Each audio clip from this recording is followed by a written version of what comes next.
বিয়ে মানে এখন যেন আংটি বদল। এই আংটি বদল একটা আচারে পরিণত হয়েছে। তবে আংটি বদলের সূচনা প্রথম হয়েছিল প্রাচীন মিশরে। একই সময় রোমেও আংটি পরার চলের হদিশ মেলে।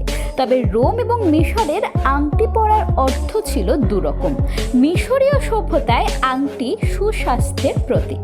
মিশরীয়রা মনে করত ভ্যানা অ্যামোরিয়াস বা প্রেমের শিরা বা হাতের অনামিকা থেকে হৃৎপিণ্ডে গিয়ে থেকেছে।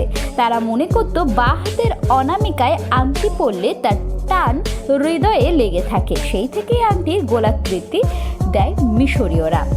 অন্যদিকে গ্রিক সভ্যতায় আংটির প্রচলন ছিল মালিকানা সূত্রে। কোনো নারীর হাতে আংটি থাকা মানেই তিনি কোনো না কোনো পুরুষের সম্পদ।